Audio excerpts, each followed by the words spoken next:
One. Good evening.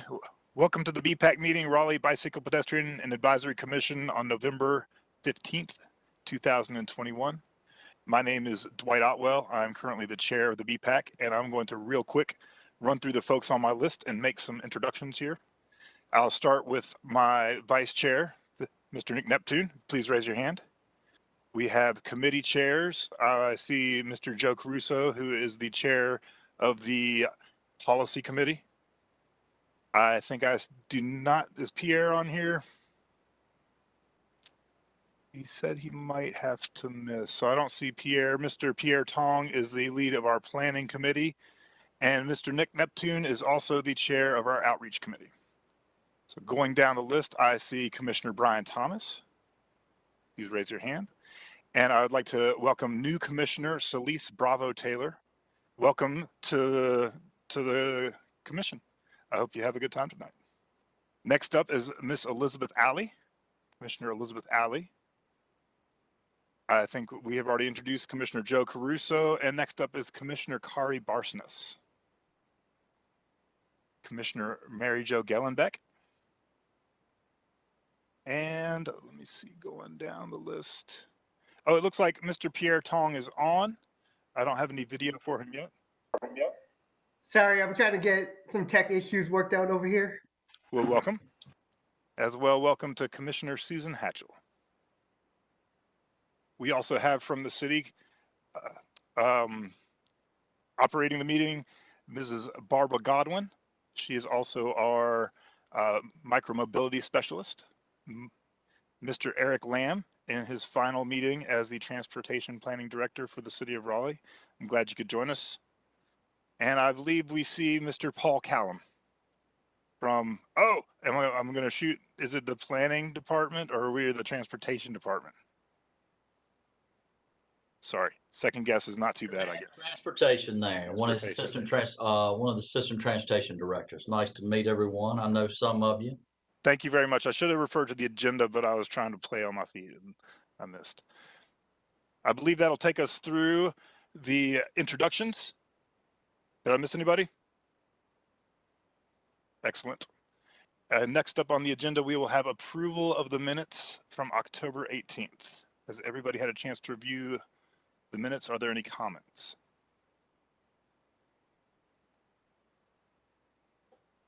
Well, I will go ahead and second that. And all in favor,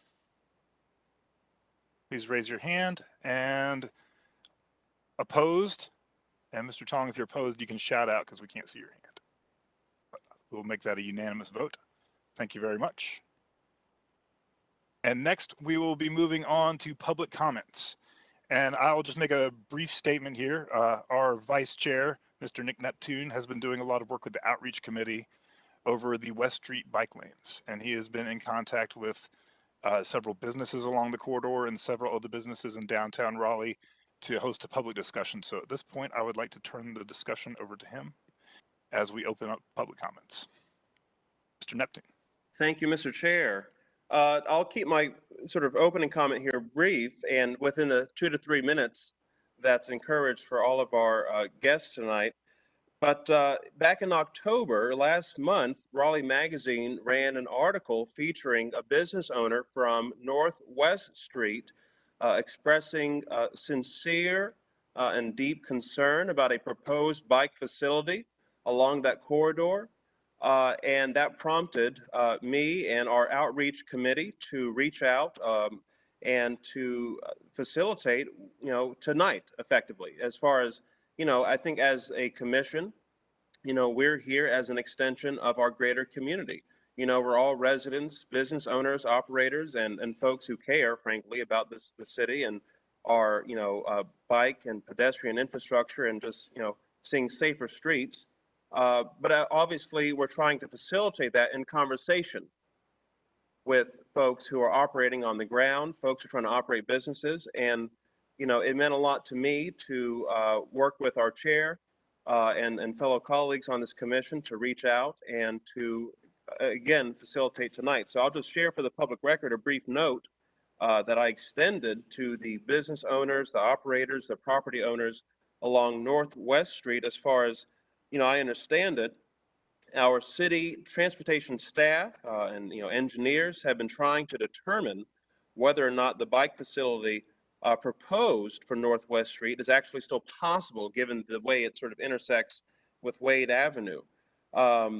Thus, to my understanding, there was a desire to hold tight until that determination was made before proceeding with a more robust effort at engaging the business owners, operators, and folks who work along that corridor. In other words, we were trying to determine whether or not we could even have the bike facility before moving forward with engagement.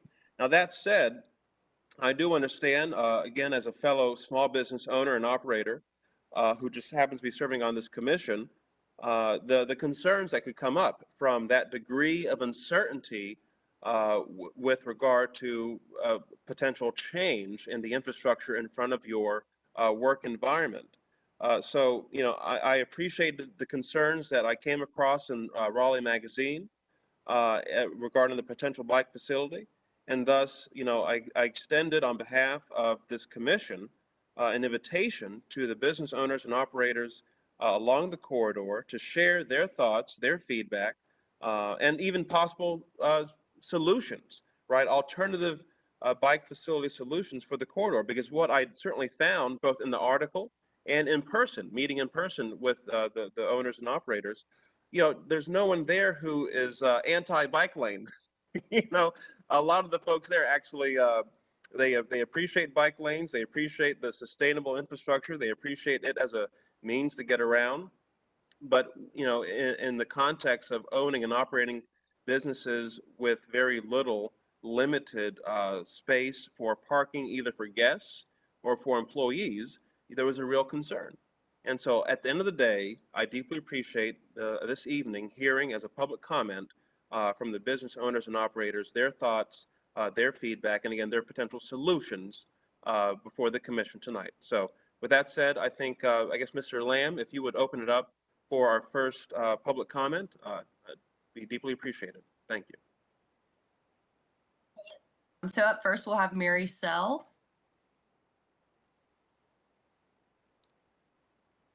And I'm working on unmuting her.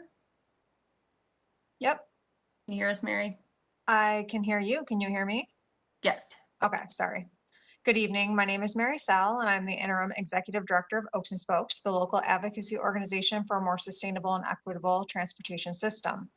We are speaking tonight in favor of increased connectivity and infrastructure that serves all ages and abilities. We understand that there are concerns on the West Street corridor and the expansion of the North-South Greenway connector, and we are committed to partnering to help resolve any outstanding concerns or issues there might be. In August of this year, we walked the corridor with Dean Bailey of King's Auto to review options for mitigating concerns from those in the business community and look forward to working with other stakeholders as well. At this juncture in the project, we would propose a few next steps from staff. First, we would encourage a parking study to be done along the corridor to identify current parking spaces available and to identify if any legacy no parking zones could be modified to free up additional capacity as the project is implemented. Additionally, the city of Raleigh owns extensive property along the corridor that could be repurposed to be a gravel parking lot for patrons of the businesses. Instead of waiting 10 years for the final implementation of the Devereaux Meadows Park, which is the approximate timeline that we'd be looking at for a permanent installation there, we should seek interim solutions that allow us to more strategically utilize city-owned parcels to achieve shared goals. We understand the concerns present from the businesses along the corridor and the perception that the only way customers arrive at their businesses today is by car. Our organization remains committed to creating a community that grows in a way that recognizes that people-oriented mobility options need to be our priority as we grow to ensure we create a viable future for us all. This corridor will continue to evolve rapidly over the next few years and currently lacks a safe and complete network for those on bike or foot along the length of the corridor. We need to work as a community to provide mobility options for all, and we look forward to working with all stakeholders along the corridor to enable that to be a reality. Thank you.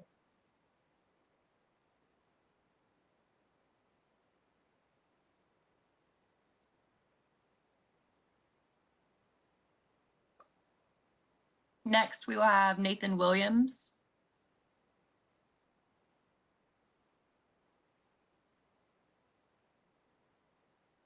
Nathan, can you hear us? You've got me unmuted. Thank you, Barbara. Good evening. My name is Nathan Williams, and I and my wife are the owners of Current Wellness, an integrative wellness center on East Street in downtown Raleigh. And I just want to add my support to a more bikeable, pedestrian-friendly downtown in general. And I think I've been really excited about the developments on West Street because I think they really set an example for the Raleigh of the now and also the Raleigh of the future. My wife and I both moved downtown and located our business downtown because we love the walkability and the increase in bike options that have come to downtown. And I think for us that clearly, you know, the fall is a great time to be out in downtown, seeing the bikes, seeing the pedestrians walking, even seeing the scooters that you might have to avoid. And I think that, you know, the times when you would depend on a car to go find a parking spot to shop at a business and then drive back to your home in the suburbs are long gone. And I hope that we can continue embracing what Raleigh can be. And I know for us that we've certainly had more issues with people looking for parking spots than we have with people biking and walking or getting around by other means of human-powered transportation. And I think that also we can hopefully all recognize that going east to west downtown on a bike isn't too bad, but the lack of north and south connectors is a serious inhibitor to making us a bikeable city. And so I don't think we're there yet. And I think this is a wonderful step in the right direction. And so, yeah, I just want to add my support to these developments that are happening. Thank you.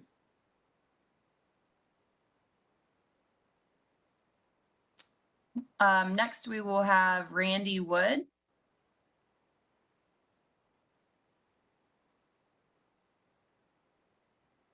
Randy, Hi. can you hear us?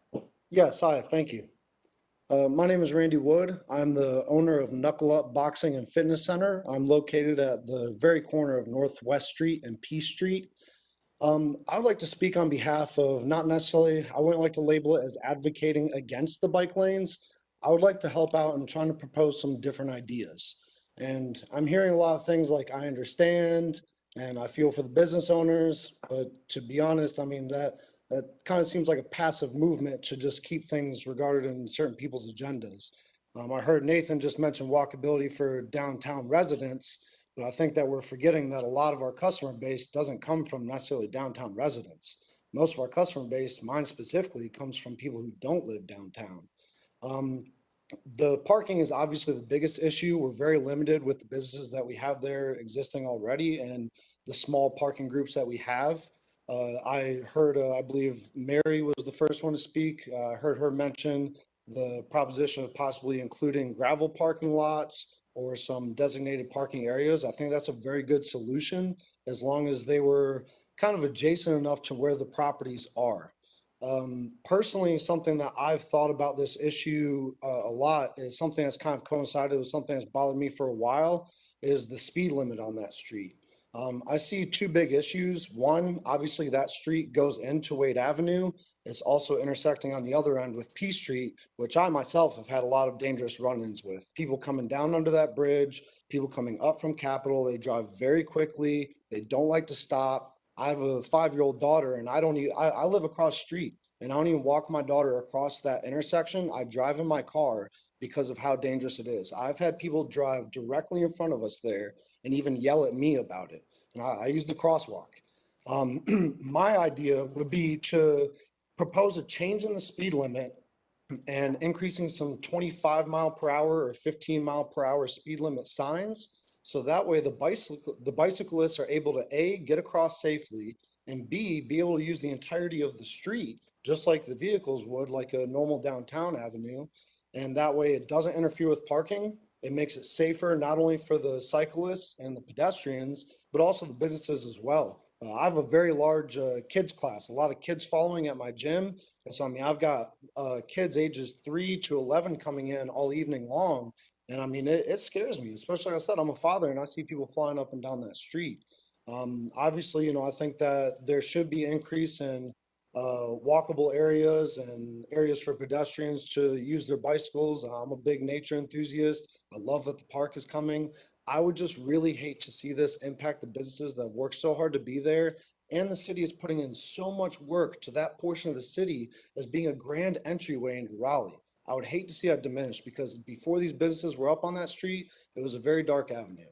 And now things are looking bright and active over there. And I can tell you undoubtedly, if those bike lanes are installed and that parking is impacted, we will see a devastating dip in not only the businesses that are existing, but businesses that continue to come and people that come to visit our great city. So I'm all for finding a proper solution. I am against including double or even possibly even a single bike lane without proper designation for parking. Unless I'm a big fan of changing the speed limit because people drive reckless through there. I would really love to see a speed limit taken down, and I'd love to see bicycles driving in the street with everybody. You know, I think that's a great way for the city to go with that. And that's all. Thank you for letting me speak.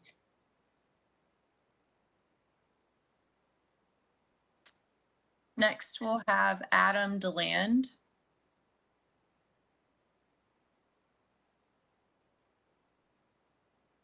Adam, can you hear us? Can you hear me? Yes. Yeah. Okay. Hi, my name is Adam DeLand. I'm a vice president at Investors Management Corporation, or IMC. We're at 801 Northwest Street. We're right next door to the Cardinal. I put myself in the category that Mr. Neptune mentioned. I'm in favor of bike lanes, but we value our location here as being part of a vibrant and varied community of businesses. And I am very concerned about the impact on those businesses from the loss of parking. I can't say that I fully understand the plan, and so I may have some misunderstandings of exactly what's entailed, but it's harder for me to see the value of bike lanes on our block of West Street to begin with. And that, again, that might be my own personal misunderstanding, but it doesn't seem to be a valuable contributor. But again, they could rely on the other improvements that are being made by the city. But again, I just wanted to reiterate the impact to the businesses on the street is very concerning to me. Well, my own business, we have our own lot, we have adequate parking, so it's not something that is going to directly impact us, but we do value our neighbors. So thanks for your time.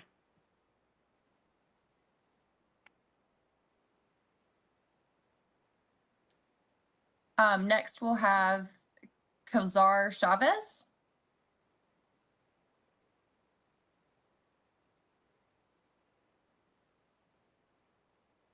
Can you hear me? Hello, can you hear us? Yes. Sweet. So I'm Kowsar Chavez. I own Layered Croissantery on Northwest Street. As Randy kind of mentioned, I'm on board for a bike lane, definitely not against it.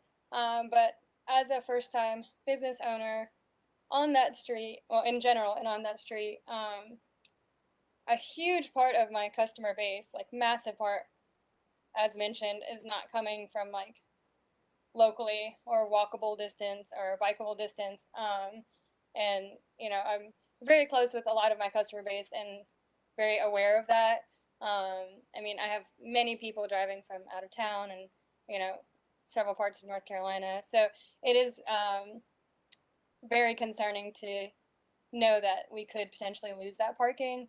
I know when we first opened and that street parking wasn't actually very readily available, that was a huge impact on the business already. So knowing that we might go back that way, I think is pretty concerning. I would have to probably move locations, honestly. Either shut down the store that we have currently or switch it to a production facility. Either way, a very costly problem for me as a business owner, just starting off. I do think that potentially it could be a solution to have a bike lane on one side that's maybe protected by parking. That way we don't necessarily lose the parking. But I don't know about that kind of stuff, so I'm not really sure if that's even feasible. But yeah, that's my 2 cents. Thank you.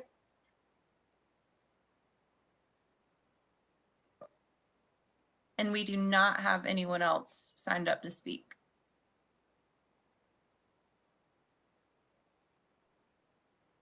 To see if there's a Mr. Jason Howard on the line to speak. He is on the line. He has not messaged me to speak. He can certainly speak if he would like to do so. To my knowledge, he was interested in speaking tonight. I've not received indication that he's changed his mind. I believe that also there's an Autumn Coblin on the line to speak as well. I've just gotten a message from a fellow named Dean who would like to speak, so I'm going to let him go ahead. Okay. Dean, can Thank you, you Ms. Godwin. This is Dean Bailey, King's Auto Service. Just wanted to speak on behalf of our business and as a property owner, I think it's very important for you to know that there are a lot of cars that are parked on the street throughout the summer. 56 I counted at one time on that side that would be impacted, and those are employees and customers and overflow from our business. We've been here over 20 years. As Mary mentioned earlier, she and I met late this summer to walk the property and the corridor. And to me, it seems very clear that there is another option, and that would be to go to the entrance that's currently closed with a gate on Peace Street of the city property and open it up at the other end and pave a temporary asphalt corridor through the existing property. Now, I know that it has issues there, and we don't know how long it'll be before the park is completed. But my biggest concern is once the bike lanes are put down on the east side of West Street, that they'll never be removed once the greenways open through the park. And that's my largest concern. And I just feel like we need to spend more time with the planning department with that and talk about why or why not these options are not available or the consideration of it. And it seems very safe to me. I've observed at night there's enough light from the boulevard flowing over down into that area. If a asphalt paved way through there was created. So I am not against bike lanes. I just think like the fellow mentioned earlier that there's a lot of vehicles that do speed off Wade Avenue up through Peach Street. That's always a concern. We've had accidents on our street trying just to pull out and get out of our parking lot. But it will heavily impact our businesses and the ones that will be moving into this area. There are two buildings that one recently sold and one next to us that will be very limited on what they can do as a business if they don't have enough parking on the street and in their own lot. Thank you for your time. If I could just for a moment I think Dean, who just spoke here, Yeah. first of all, I've taken my car to King's Auto, and I want to tell you thank you for your service, for your team. I had an old Nissan Sentra that y'all took very good care of, and I want to just express my appreciation for that, number one. And thank you for being with us tonight. Well, thank you, Nick. Absolutely, and I mean it. I mean, I've taken there multiple times. Barbara, if you could, I think Jason Howard is trying to speak up, but is having some difficulty connecting or unmuting potentially. If you could check on Jason Howard.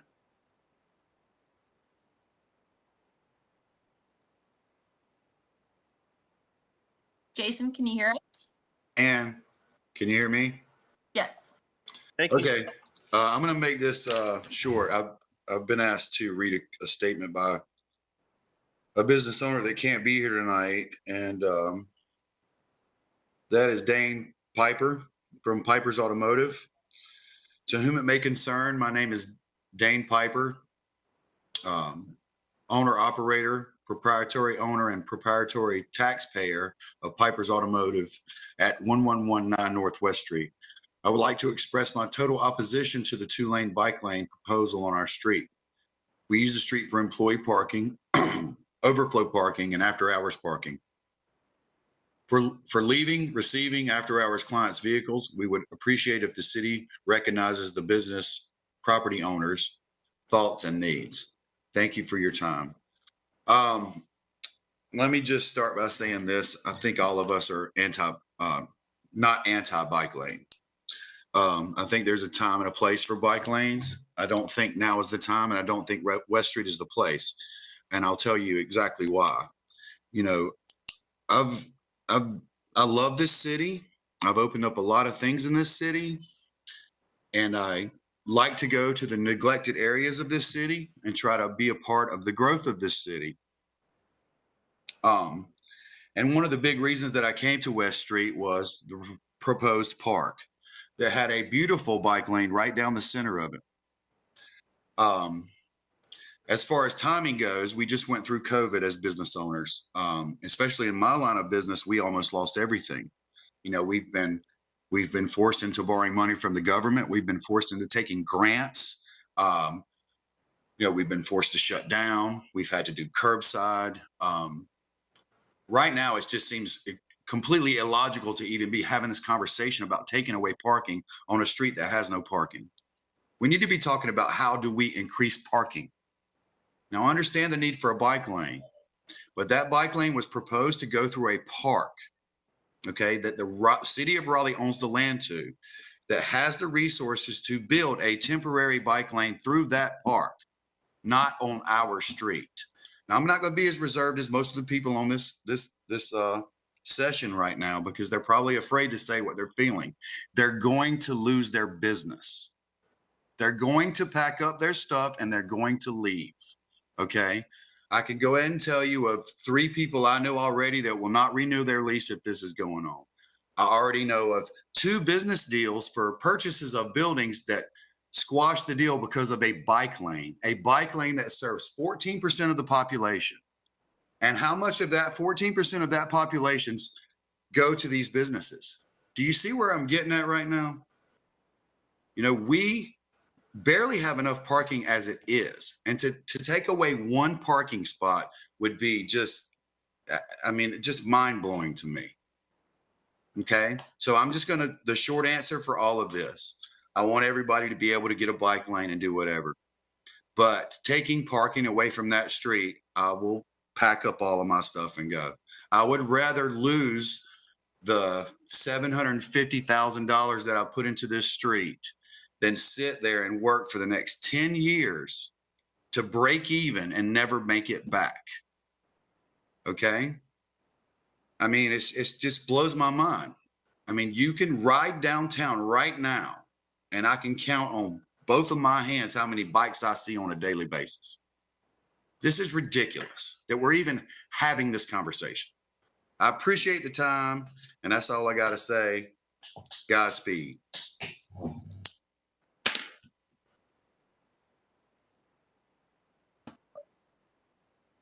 Next, we have Michael Laviner.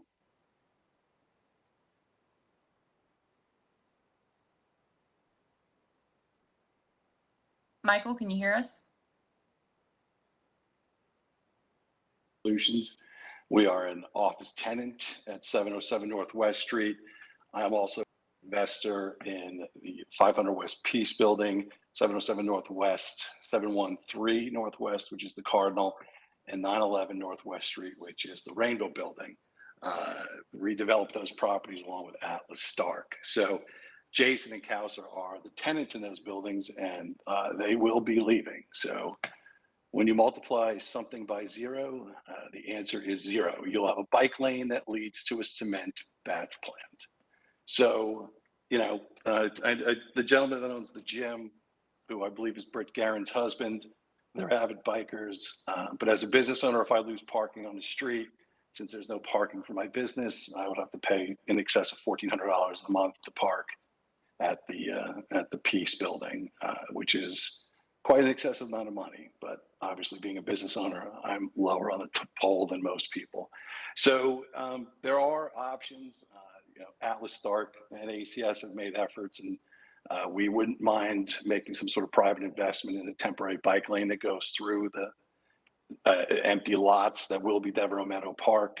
Atlas Stark has made overtures to build a tabletop parking deck in the city property to the right of Rainbow Building at 911 Northwest Street. So we are not saying no without, you know, responsible options. So all we want to do, just like Jason said, just like Kauser said, just like everybody on the street said, we just want a voice and we want to be heard. Jason and I walked with Nick Neptune yesterday, and you know, we're very proud of what we've done on Northwest Street.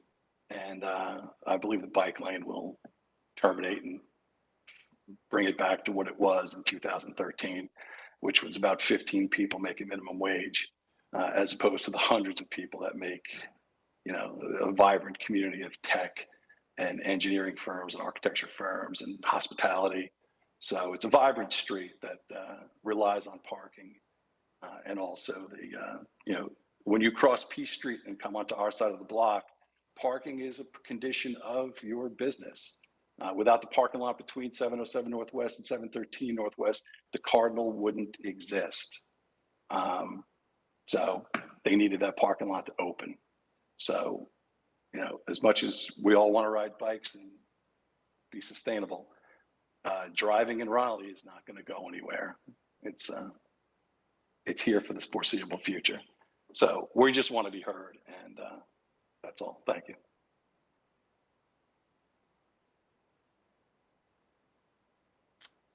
Next we have Kathleen Turner.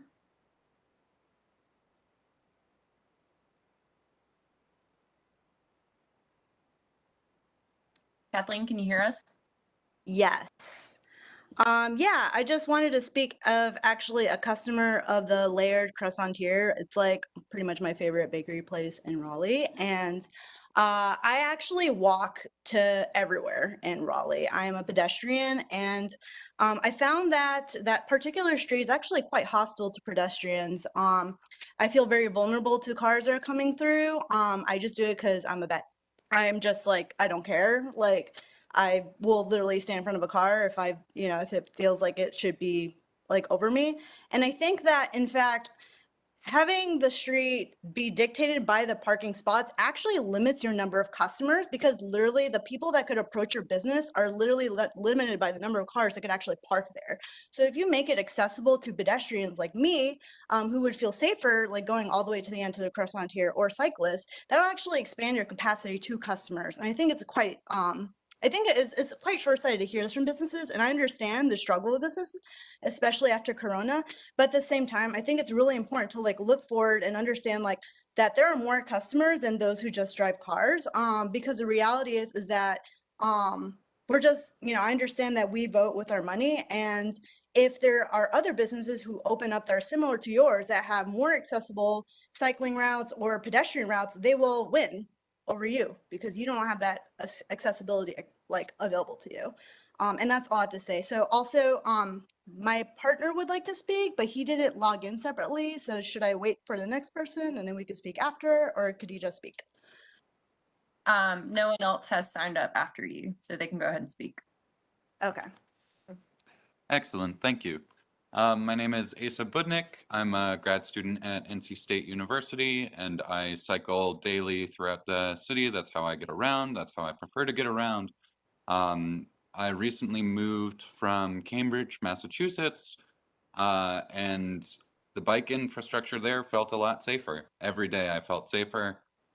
Here I do it because I care and because I think that it's the best way to get around.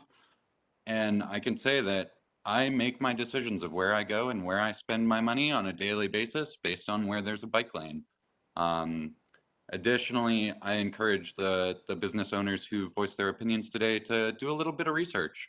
A lot of times, if you look into it, you'll see that other cities which have encouraged pedestrian and cyclist infrastructure have seen a big uptick in small business, in walk-in and walk-by customers, new customers. It makes a big difference. And this is easy to see if you look around. So I encourage folks to do their research, and yeah, I would be totally for a bike lane on Northwest Street. I think it would really make a difference in my ability to go into the city and my safety while I do so, and the safety of others, because there's a lot of cyclists who aren't cycling because there's not infrastructure, and there would be more and more diverse cyclists if there was infrastructure. Thank you.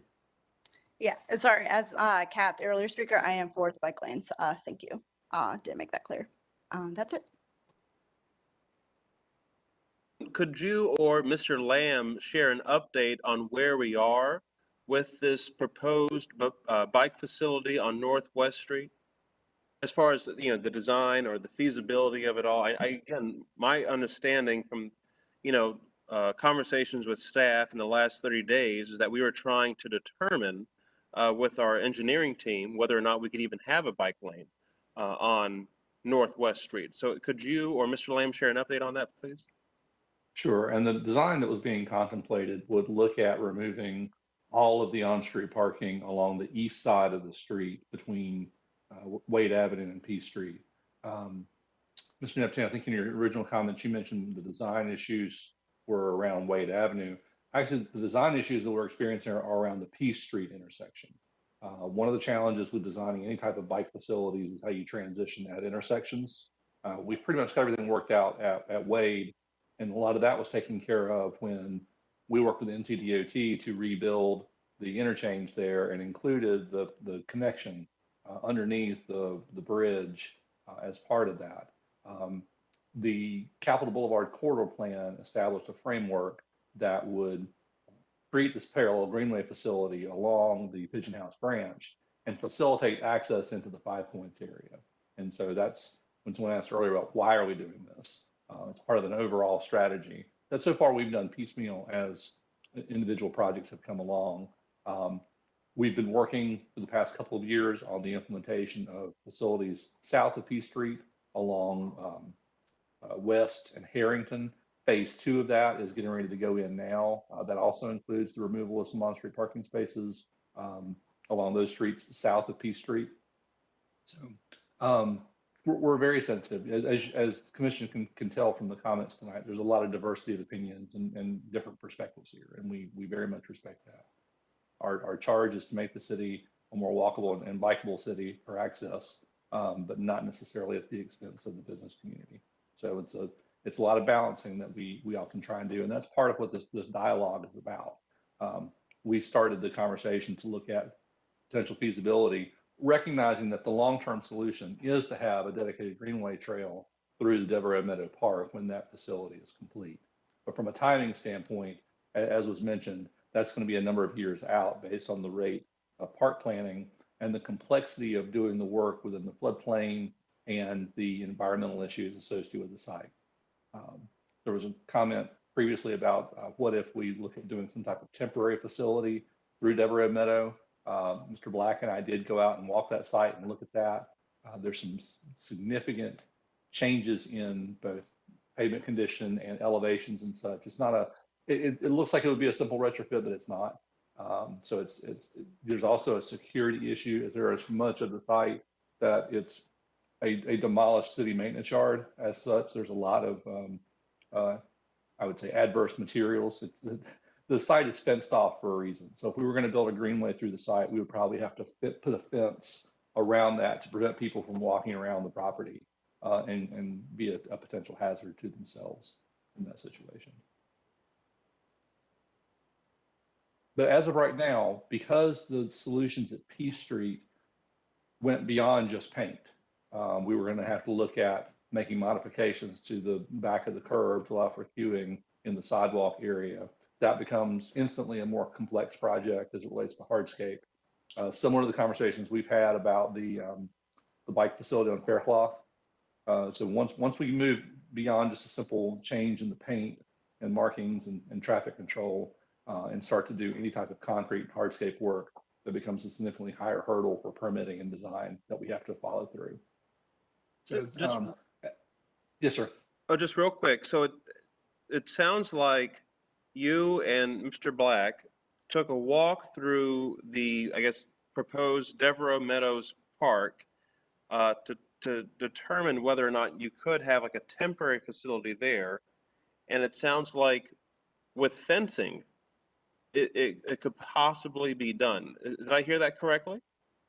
Potentially, but there's some design issues too. It's not just an easy matter of sticking up the fencing and calling it a corridor. There'd be a fair amount of work. It would be like building a greenway from scratch. Okay. Thank you, Mr. Lemon. I think Ms. Barson's had a question.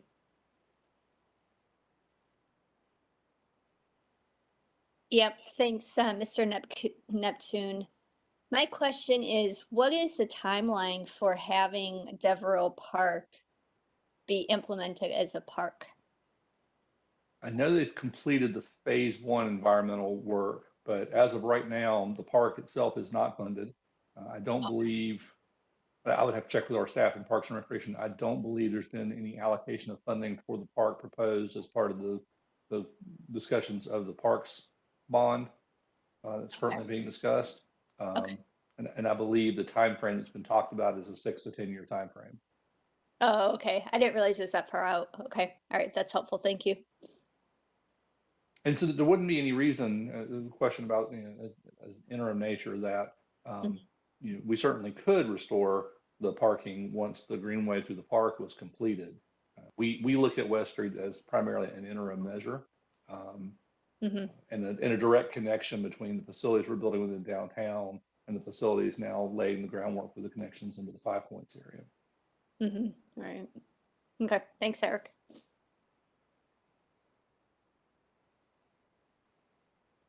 Ms. Kellenbeck? And I really appreciate all of the public comments that were shared. Mr. Lamb, has it been explored the potential of converting this roadway into a bikeway so that we do traffic calming, we maintain the parking for businesses, and the environment would be safer for those who bike on it? I myself am a frequent user of West Street. I live in the 5 Points area, which is a very populated space. It is the safest route I find today to travel to that part of Raleigh using that new underpass under Wade. And I really like the proposal of that street being more of a shared space with traffic calming that is temporarily put into place, like a pilot project instead of going all out. I think it would be an excellent road for a complete street implementation. I think that with the park coming down the pike, I think that would be just an awesome place for people to congregate and for small businesses to blossom because of the proximity to the park. And it's a gateway of connecting North Raleigh into downtown and that north-south corridor. And so I was curious about, has that been explored? I did hear that proposed by a couple of business owners. It would not fit the normal profile of our traffic calming program, which is biased towards neighborhood streets. And you refer to the neighborhood bikeway implementation. It's not part of that plan, so no, we've not made any type of evaluations here. I'd be curious to think about what types of treatments would be effective in that context. One of the challenges is the significant amount of commercial and industrial traffic that uses the street, which is why there's an interest in creating separated facilities. You have large trucks, especially those associated with the concrete plant specifically, and other users, that having separated facilities would be more advantageous from an all ages and abilities network perspective.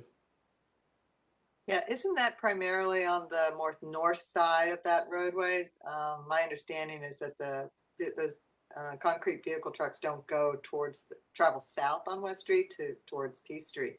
I mean, that's my personal experience. I don't know enough. I have certainly seen commercial trucks on all parts of the street. Okay.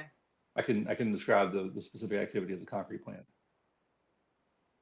Is it a proposed idea that can't fly, or is it something that maybe we could explore a little deeper? We can certainly talk about that, sure. Thank you. Thank you, Mr. Neptune. Thank you, Ms. Kellenbeck. Mr. Caruso. Tim. I just had, just to clarify, the phase 2 of the north-south, whatever we're calling it, north-south greenway program, so south of P Street on both West and Harrington, just to confirm, that's not bound to this project. That's still going forward and hopefully will be done soon. That installation is imminent. That should be going in very shortly. Okay. And as far as a number of people mentioned potentially, temporary or semi-temporary gravel parking in the city property, obviously that would require whoever parks there to walk a little bit further than they do now, but depending on how it's configured, ideally not too far. has anyone from staff looked at that, or is that just kind of a idea kicking around, or is there any actual work behind that so far? Or Sure. So there's two city facilities that are along West Street. One is the old transportation field services offices that are on the west side at 1027, I think. And then the entire facility on the east side that composes what would be the Devereaux Meadow facility. We reached out to our facilities maintenance folks to see if there was any opportunity to utilize any of the parking, that's the existing parking within the city facility at the old field services. But they indicated that's all been spoken for with existing users. One of the previous callers mentioned the idea of doing a structured parking on that site. I'm not aware of any proposals for that, but I also know that the future impacts associated with high-speed rail coming through this area, we probably would not agree to any type of any new construction there that would prohibit that facility being built. On the east side, we've not explored specifically any type of retrofit for a parking lot over there. One of the challenges with West Street specifically, as the previous caller mentioned, is the lack of sidewalks and lack of sidewalk continuity. So that creates a significant challenge, not just if you throw the parking out there, it's got to be accessible for the businesses to be able to utilize it. So that is a challenge. Mr. Lamb, just a quick question to make sure I understand this or have clarity on it. Has it been explored, the idea of having parking and a bike lane together, as far as like the bike lane sort of protected by the parking? You know what I'm saying? Was that ever looked into? It still requires removal of parking on one side of the street to accomplish that. That is exactly what we're doing along West Street, south of P Street, adjacent to the Smoky Hollow project. So it'll be a parking protected bike lane, but in order to accomplish that, we're removing all of the on-street parking on the west side of the street. So there'll be a shift in the center line of the travel lanes, a parking lane, and then the bicycle lane behind the parking. Thank you. Well, I guess maybe as a final comment, because I think we've spent about the better part of an hour on this conversation, and I know we want to move on with the rest of the agenda. But I would deeply appreciate, on behalf of this commission, seeing some sort of parking assessment done as to what we currently have, and then perhaps taking a look at what this protected, parking bike facility could look like. And in other words, if we could maintain, if not see, perhaps more parking implemented, for the business owners, yet at the same time, effectively move forward with the bike facility. It'd just be good to see the numbers on that, as far as, again, what we currently have now versus what it would look like with a parking protected bike facility down that corridor. If there could be an assessment done and a report back to the commission, I think that'd be deeply appreciated. And Barbara, correct me if I'm wrong, I believe our parking staff has already gone and done the initial inventory of all the spaces that are out there. Okay. If I understand correctly, the net removal of parking spaces on the east side of the street would be about 90-ish spaces altogether on the entirety of the street. Around 95, yes. 95, okay.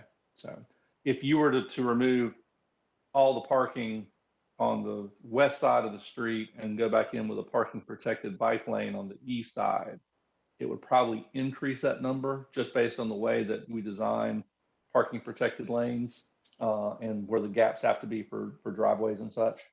But until we actually lay that out, we would not know. Okay.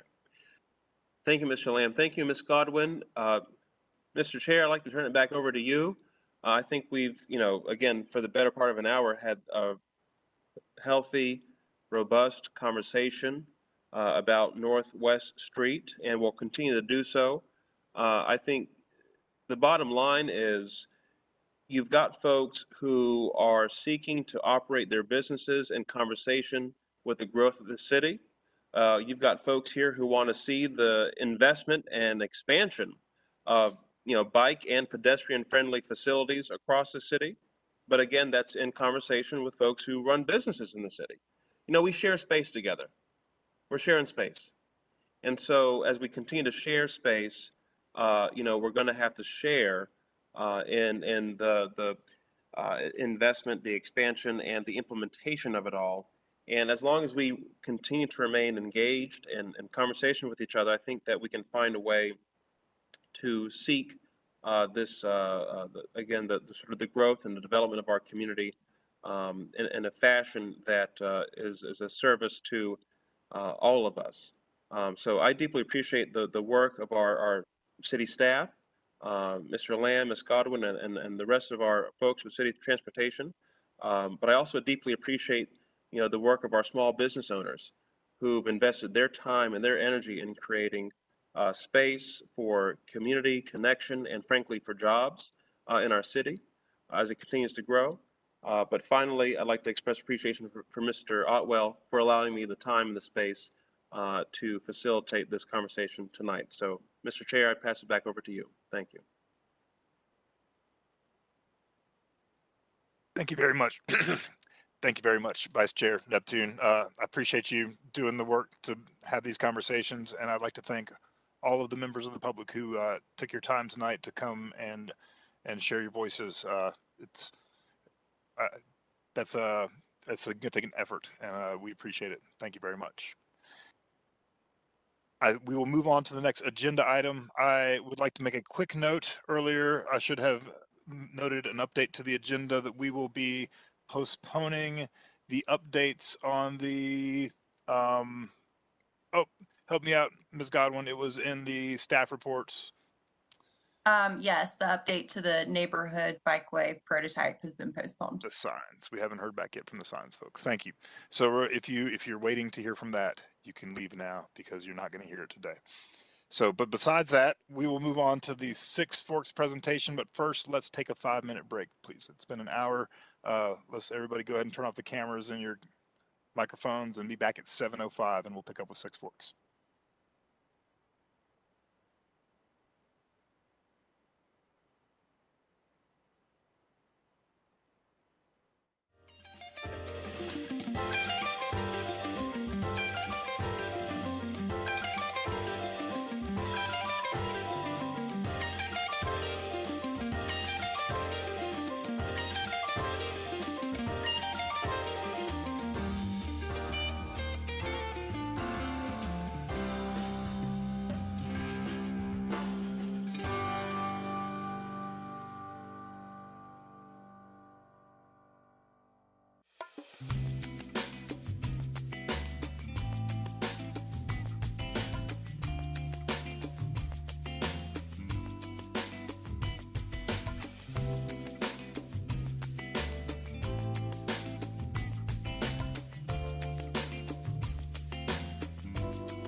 by our colleagues with city staff. And I look forward to, again, continuing that conversation and that engagement to find a solution that creates safer streets for folks who walk and bike and find themselves, making their way to the businesses along Northwest Street. So again, just thank you. Well, you're welcome for what it's worth. I'm not sure how much credit I can take. It's the first line on our work plan is to provide a forum for public engagement around these issues. So I think that these conversations are vital. This commission is in danger sometimes of suffering from echo chamber syndrome. And so I welcome anybody who wants to talk about these issues, and thank you for doing it. I will say, as the meeting progressed, I think that we should do more of this, but I think that we maybe need to give our other commissioners a little bit more context next time before we drop them into the middle of the conversation. I think a few of them might have been kind of surprised at the focus and and we're not quite aware of all the context of the bike lanes. Like some of us assume everybody should be. Doesn't everybody know about the West Street bike lane and the possible planning conditions for it? So anyway, you're welcome. Thank you. But we'll continue this dialogue. Look forward to seeing what goes on. Next up in our meeting, do we need any kind of formal declaration that we're back from our hiatus, Ms. Godwin, or are we just going to roll with it? It's good. We're good. All right. Next up will be Six Forks Road Improvement Project update from Mr. Cantrell from the city of Raleigh. And I will say thank you for your patience. I need to be recused, please. You sent me that note, and I forgot to let everybody know, but I will make a motion that we recuse Commissioner Hatchell from this discussion. I see a second from Mr. Thomas. All in favor, please raise your hand. Any opposed? Wonderful. We will bump you back down and bring you back up in just a minute. Thanks. But Mr. Cantrell, thank you for your patience last month. Appreciate you bringing this back to us this month. Hopefully everybody can hear me here. I'm not so used to WebEx. Good. All right. Yeah. And Barbara, did I just say next, or is there a button I can click to go to the slides? I'm just going to assume I will say next. Anyways, good evening, everybody. I'm Chad Cantrell, the project manager from the City of Raleigh Roadway Design and Construction Group. I am the project manager for the Six Forks Road Improvement Project, and here to kind of give you a quick update on the project, based on our earlier meetings with BPAC in September, as well as our public engagement at the end of September and beginning of October. Give you a quick history lesson here. Next slide. If you haven't been involved or are not familiar with the project, the corridor design study that was approved in 2017, envisioned an improvement project along Six Forks from 440 to Lynn Road. And hopefully I may have turned on the timings on that. I apologize, Barbara. As part of this project, we had to chunk this out based on cost. And the section that we are looking at moving forward with on design is from Rowan Street to Lynn Road. As funding becomes available, the section between Rowan and 440 would be a separate project. So next slide. And just a quick project background. And again, a lot more detailed information on the project website at raleighnc.gov if you search for Six Forks Improvement Project. Really just want to give some updates since our last meeting. But overall project purpose is to improve the safety and mobility for all users. We'll be doing that by increasing capacity with a third lane of travel in each direction. We'll have separated bike and ped facilities on in both sides. We will also have upgraded transit facilities along the corridor. Next slide. As far as updates go, since we were here last time, we've met with NCDOT to work through the preliminary design, and we're able to scale back some of the right-of-way constraints on this project. And by doing so, we are looking at 10-foot travel lanes versus the 11-foot lanes that typically required for NCDOT roads. But based on our request for the change in speed limit along this corridor, 10-foot lanes are more appropriate for the 35-mile-an-hour speed limit, and also do have a little bit of a mild traffic calming effect without a noticeable increase in accidents. Also trying to slim up the cross section, we reduced the median down to 18.5 feet. These reductions not only reduce the overall impact to the adjacent businesses, but also makes it quicker to cross Six Forks for pedestrians and cyclists. And as I alluded to before, we did get approval for a reduced speed limit between Millbrook Road and Lynn Road from 45 miles an hour to 35 miles an hour. Next slide. On the maps at the city, on the project website, there are detailed designs for everything at this point, as opposed to some of the more schematic layouts that we have. We have all of the driveways and side streets designed. We have preliminary easements for people to look at, and based on our engagement in September and October, we've gotten a lot of good positive feedback for the project, as well as some ways that we might be able to further minimize impacts to the properties. Next slide. And then based on our previous September BPAC meeting and then comments from the October BPAC meeting, this delay here to November gave us a little time to get some of these items figured out. I think just rattle them off here from the top of the list.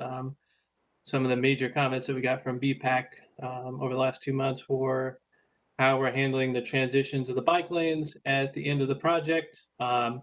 We're looking at something similar to what we have over at the Art Museum on Blue Ridge, where we will have a larger ramp, if you will, for cyclists to enter and exit the protected bike lanes above the curb there, but also the ability to continue on with the existing sidewalk in the row end street. So as opposed to what's shown on the plans now, where cyclists are forced directly into the travelway. Nope, sorry. One of the other comments at the last meeting was the addition of bicycle signals and bicycle detection. Currently, that is not planned. The city does have a standard sign that they use for the push buttons at the pedestals to indicate that cyclists should also push the button to cross. Next item, we have reviewed with our staff, and based on the traffic analysis, there was an assumption that there are no right turns on red. And based on that, we will proceed with the design, signing the corridor for no right on red on all directions there within the project limits. That should help with some safety concerns there. Mine Creek access at the end of the project of Lynn Road, at Lynn Road, intersection of Lynn Road, we'll be looking at carrying the bike improvements across Six Forks and then converting into a multi-use path to get to the north side of Lynn Road to allow access to the Mine Creek Greenway there. Currently, the plans show the protected bike lanes, or the protected bikeways, sorry, ending at Lynn with no access across Six Forks. So that'll be corrected.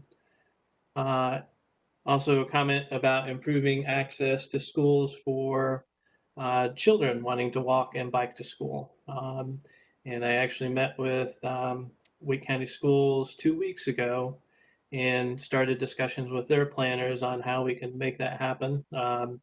Currently, they are mostly interested in looking at Carroll Middle School. I think there was some concern on their part about Green Elementary School, and maybe lack of interest from parents and students, elementary school students, to access that school. But either way, we've started that conversation with their planners and how we can best tie into it.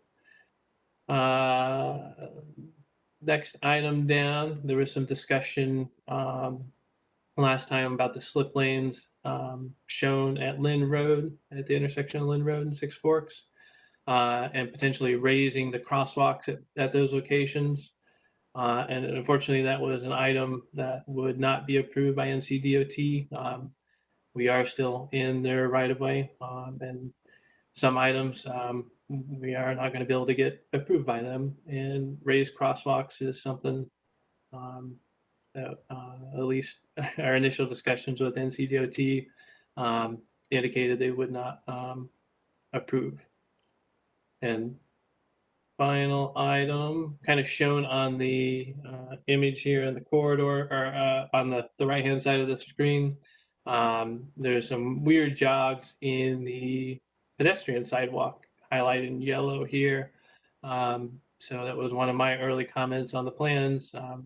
Just didn't get a chance to update them for the final map, but the consultant is working on getting something a little smoother and that makes a little more sense, where people aren't going to cut corners just to avoid a jog in the sidewalk. So definitely an item they are working on. Right, next slide. Only update to the schedule is we're looking at city council presentation early next year. But otherwise, everything else should stay as planned, with starting property acquisition early next year, with advertising for construction in the summer, and a late fall start in 2022, with project completion in fall of 2024. Next slide. And open for questions.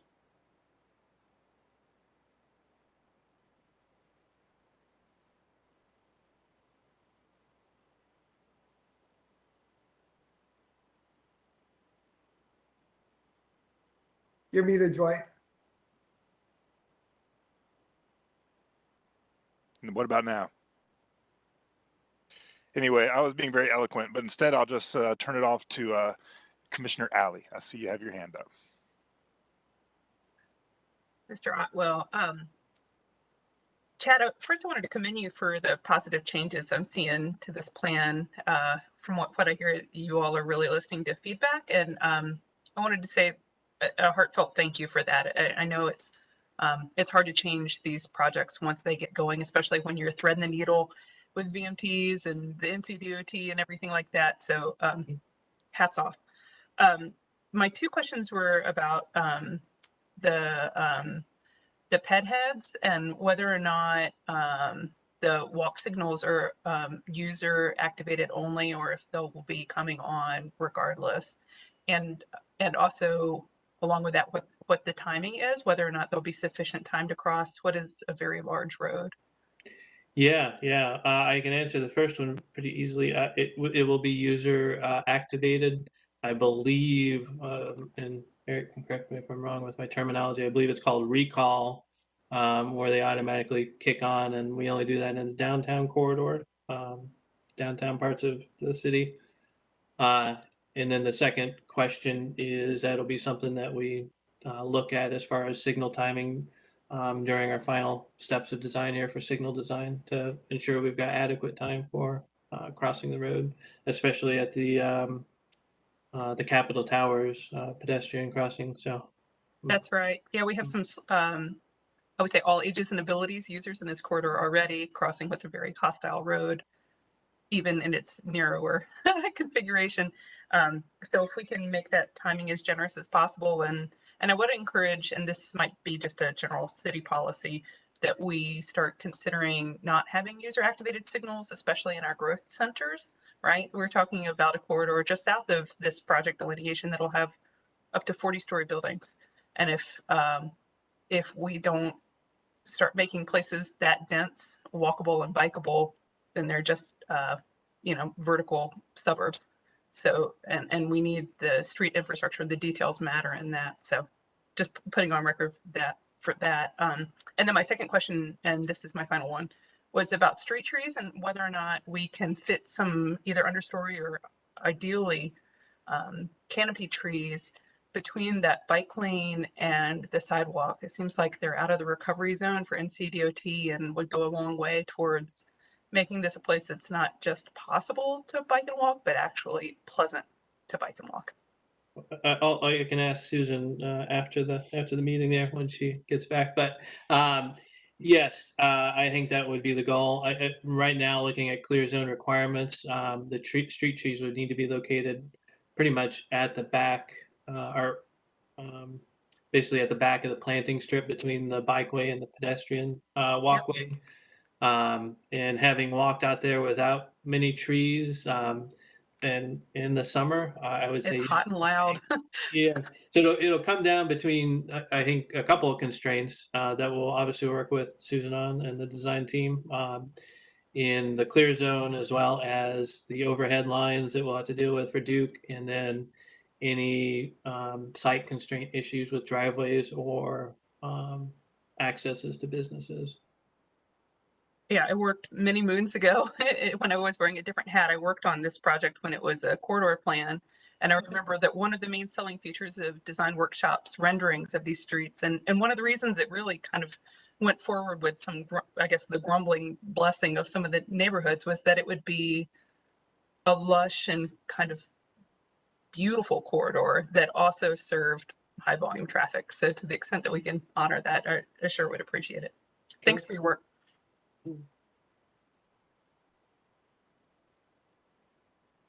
Commissioner Barsness and then Commissioner Caruso.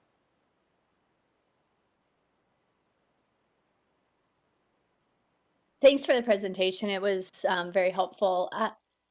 I apologize if this is a little bit outside of the scope, but I'll just say part of the reason I'm asking this question is last week, or actually the week before, I actually took the city bus downtown for work 2 or 3 days. It was actually great and loved it. And I'm going to stop paying parking fees downtown and actually take the bus. So my question is we know that it's going to be 3 lanes, I assume, the entire stretch of the corridor. And there's a lot of people on that road. And so my question is what are the bike facilities? Not the bike facilities, but what are the transit facilities? I think you said that there would be improvements there. Would that include, like, for example, a cutout for a bus lane while they're at a bus stop and things like that? Because I really don't like Six Forks. I really don't like Capitol Boulevard. I really don't like Wake Forest Road, because I just feel like, I mean, Eric, you're laughing and you know why I'm saying that. It's just, there's lots of traffic. It's lots of lanes and lots of chaos going on. And so anything to sort of mitigate that is helpful. And so I'm wondering about that, because to me, it also seems like it would make more sense when we're trying to improve our our bus infrastructure to be able to have what looks like true bus lanes, but at least the cutouts and improvements in shelters and stuff like that. So Ms. Barsness, there'll be some pretty significant shelter improvements. Part of the strategy for the 6 corridor plan was to consolidate the bus stops in the corridor and align them with where all the signals are being placed. So the design of the project and the coordination of transit is totally aligned in this project. Okay. There is a policy issue as it relates to pullouts for buses that Go Raleigh does not prefer that type of infrastructure on streets. And the reason why is it actually is a negative for bus performance, because buses have difficulty re-entering traffic flow from those bus pockets to get back into traffic. And it's a known issue. And so instead, their preference is to just go ahead and stop in traffic. But that is the current policy and practice for the city. That is fascinating. And I guess, yes, I absolutely see that side of it. They do that on Hillsborough Street, and I actually really like it because, everyone's driving fairly slowly on Hillsborough Street anyway, just because of a number of reasons, mostly design. And so it doesn't seem as difficult, but they're also not going 35 or 45 miles an hour. All right. So, okay. All right. Well, that's very helpful. Thank you. In the bike and the ped facilities, we'll be interacting with the transit stop. This will be a little bit of a new feature for the city, having separated bike lane and pedestrian access to the bus shelters, and will essentially be entering at the back of the shelter, if you will. So that would help improve safety, some of the safety concerns there. So. Okay. All right. And I'm sorry, let me ask, I have a follow-up question. I just had to quickly Google where because I know we keep talking about BRT. And of course, we've got Western and we've got New Bern, but there's a north and a south. And I think the north is potentially planned for capital. But in theory, if there's an opportunity or if it makes sense down the road to do BRT on whether it's Six Forks or Wake Forest or another northern corridor. I mean, there's so much traffic, so many people live in North Raleigh. How much, and this is, I don't know how well you can answer this question, but how much change would be required to do BRT, say on Six Forks? And the reason I'm asking is you're going to spend a fair amount of money doing all this work to improve Six Forks, but then at some point, do we get a need to have BRT, and then are we spending money again? And I'm not saying we shouldn't do this. I don't mean that at all, but I'm just sort of kind of curious about process and how that all might work down the road. So right now, you're correct. The New Bern, Southern, and Western corridors are in development. And the North corridor is in initial planning. And those are the 4 corridors identified in Raleigh as part of the Wake Transit Plan. Right. The major investment study that's taking place right now is looking at coming out of the city and a couple of options involving either West Street or Capitol Boulevard. And then further to the north, the envelope for service includes both service continuing up Capitol Boulevard, but also something that connects to Six Forks. Part of our street plan includes the extension of Six Forks east of Atlantic Avenue and connecting directly to Capitol. And so that would be a strategic link as part of BRT. I think one of the challenges that we foresee in Six Forks specifically is being able to carve out dedicated space for a dedicated bus lane versus operating BRT level service with those buses, and you can operate them in a dedicated bus lane or in mixed traffic.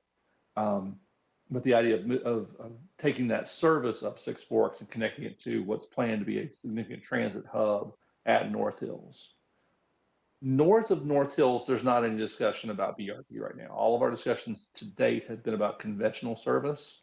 And it's not currently part of the high frequency network plan that the city currently has adopted. So right now, everything converges at North Hills. They have multiple high frequency 15-minute routes that are going to come together there. If BRT was brought in, that's a 10-minute frequency. But then north of North Hills, up this corridor, has not yet been contemplated for a higher level of transit service. Okay, I'm just sort of thinking, and this is just a more comment, that adding, I mean, it just kind of goes back to the discussion we've had, and I don't want to get too far outside of scope, but we've had this discussion with Capital, is that if you do BRT, you would have to add another lane of traffic, as opposed to replacing a lane with BRT. But that's just kind of my editorial comment, and I'll just leave it at that.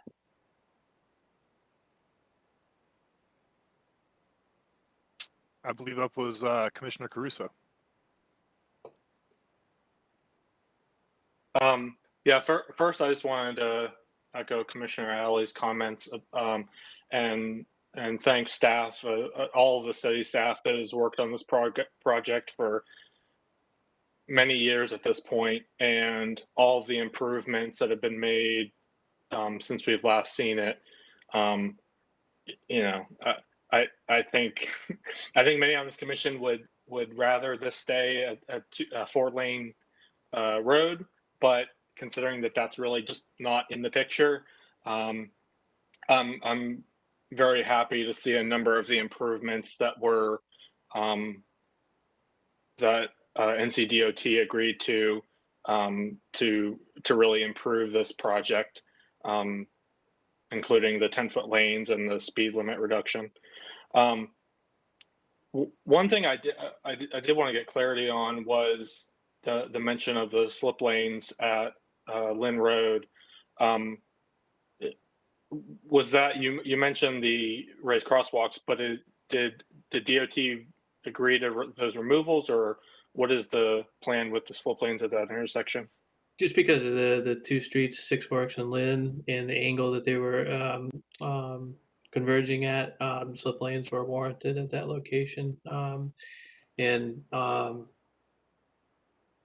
I think at our last meeting or 2 meetings ago, sorry, September meeting, there was some discussion about potentially signing heavy truck traffic to go up Sandy Forks or go to an alternate route coming from the south. And I think there was some concern at our meeting with DOT that those signs probably would get ignored, and not having the slip lanes there could cause some I think issues with large trucks turning on that tight radius. So Okay, I would just offer that I would like to see some type of truck apron or some type of other solution rather than keeping the slip lanes at that major intersection. That intersection is extremely hostile, and is a major potentially, or it is a connection now, but or will be a transit connection from east-west to north-south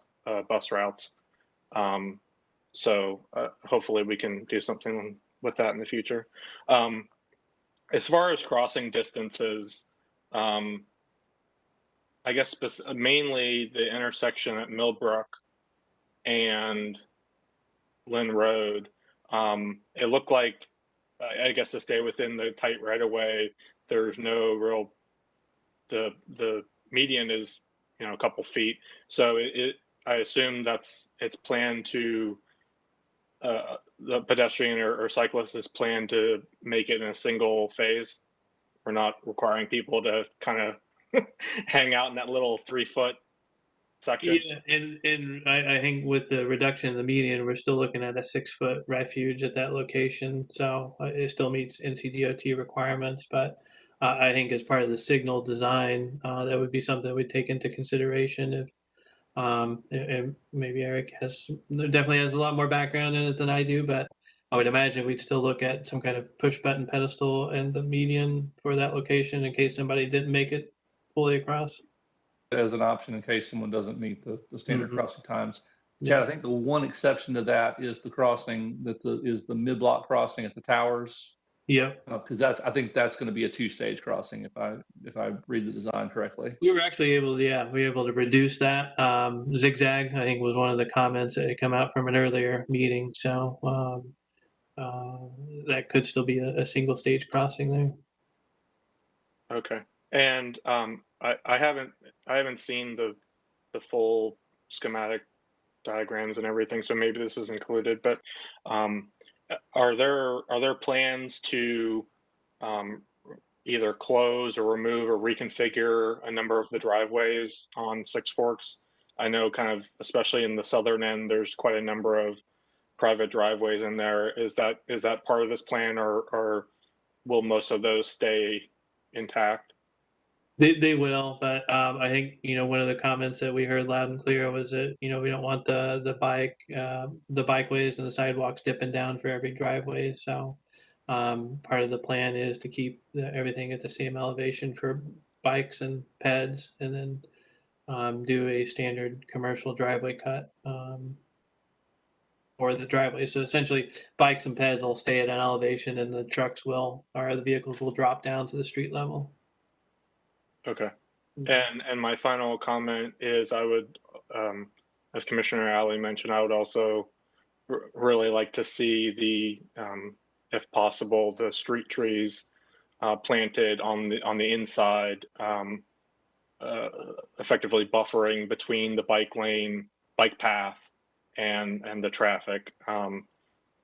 as I mentioned, while there's certainly a number of nice bike and ped facilities in this project, you know, being next to a 6-lane road with cars moving at 40 miles an hour is not very comfortable. So anything we can do to add some physical protection and comfort, I think would greatly improve the project and would cause a lot more people to use the facilities and enjoy the area. So thank you.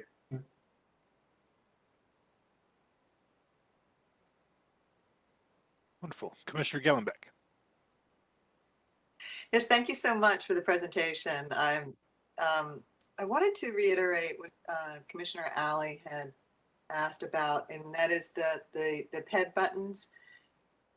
Is there anything preventing us from removing them in the infrastructure outside of downtown Raleigh, so that we have an automatic PED signal that goes on when the light changes? The reason that DOT doesn't like that is because it leaves the cycle length. It's a longer cycle length for the pedestrian clearance interval across the intersection for pedestrian crossing. If there's not a pedestrian present, then it becomes a penalty to traffic. And that's especially true in late night hours and other times. So DOT requires us to use the pedestrian actuation as part of our signal designs. As a requirement. And by activating it, it extends the signal so Correct. that pedestrians can cross. When it's not activated, it's a shorter signal. That's correct. Okay.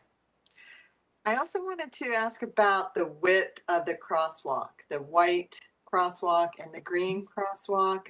The one last design drawing, it felt narrow. And is it possible to expand the width so that it gives more presence in the intersection for the other modes of transportation that are going to be using it? Sure. Typically, the crosswalks are based on the width of the path leading up to it. When we have our bike and ped facilities coming together, it's a separate 5-foot bicycle crosswalk and a 6-foot pedestrian crosswalk, and I believe typically or be up to 10 feet wide when it's just say like a multi-use path. So we're looking at something probably 11 feet with a little bit of a gap between it. So it's a little bit bigger than what we'd typically see on a multi-use path crossing. So these 5-foot width, is that for two-way traffic on bicycle infrastructure? No, that would be circling around in a one-way pattern is the way the intersections are designed. Okay. So we have these 5-foot wide bicycle pathways that are leading up to the intersection, and those green markings, the cross lanes, those are 5-foot wide. Mm-hmm. And so you have potentially two-way traffic accessing that 5-foot wide width. If a bicyclist is on one side of the intersection and another bicyclist is on the other side of the intersection and they cross simultaneously, that would create a two-way traffic on this 5-way width. So that is not how the intended design of the protected intersection is to work. The cyclists go in a counterclockwise motion around the intersection. And Let's say that they don't understand the rules. And I probably have peer pressure we kick in, but because it's the simplest, straightest route. I mean, it's human nature. Are we anticipating that behavior? Because we should. If we're not, we should. And some of this we would handle with signage and striping, but I understand the concern on that and probably have to do a little more digging on my part. I really appreciate your response to that, to dig a little bit deeper, because these are vulnerable users. They're exposed to the elements, especially during winter. To take a long route to get across it's not in our nature to do that. So thank you so much. I appreciate your time. Commissioner Caruso. Just to follow up real quick on the kind of crosswalk and push button conversation. I mean, you know, if we're keeping the push buttons, are we at least looking at doing LPI, leading pedestrian interval functionality at the intersections? Ideally all of them, but at least, you know, kind of closer to the North Hill side and where we have more pedestrian traffic at the bus stops and things like that.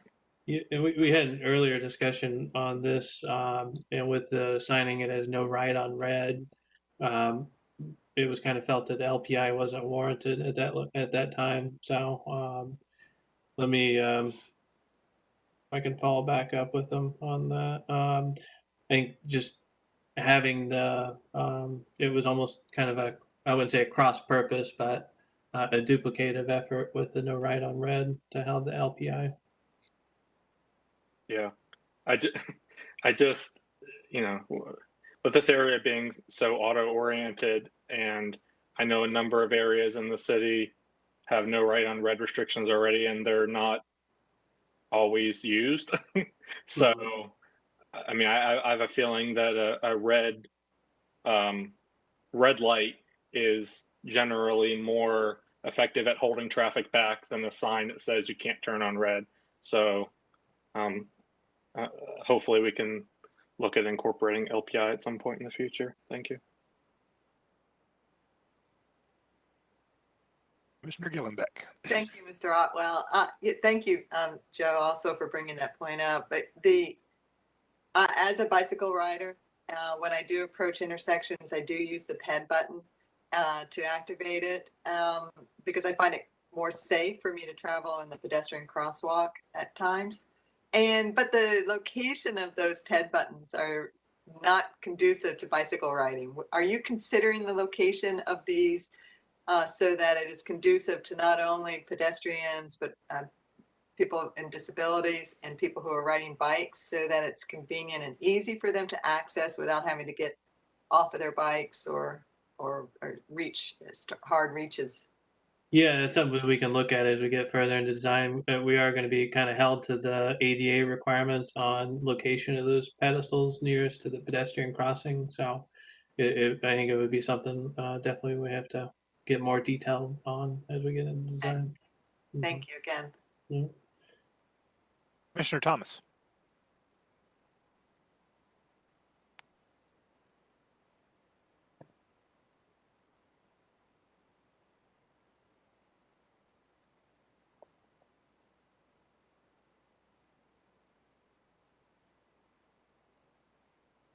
We'll come back to you in a minute if you can get your mic worked out.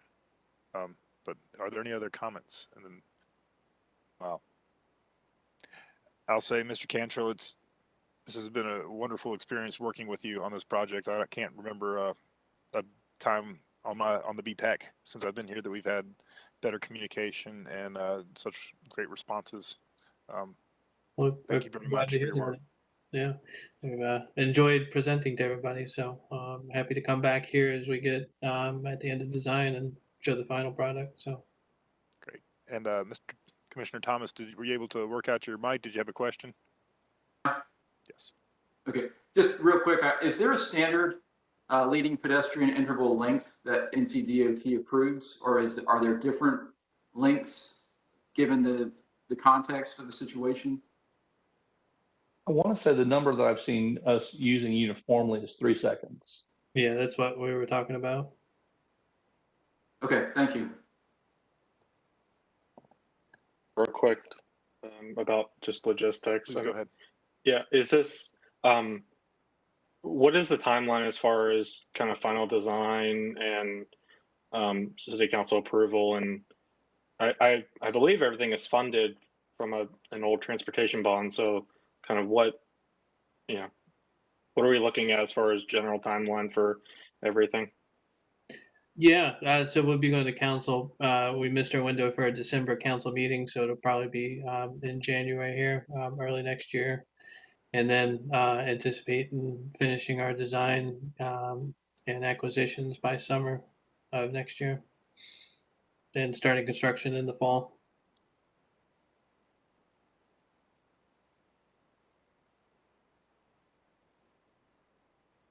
Great. I think that we have exhausted our questions. Mr. Cantrell, thank you very much for your time, and we look forward to seeing you back here soon. Yeah, thank you.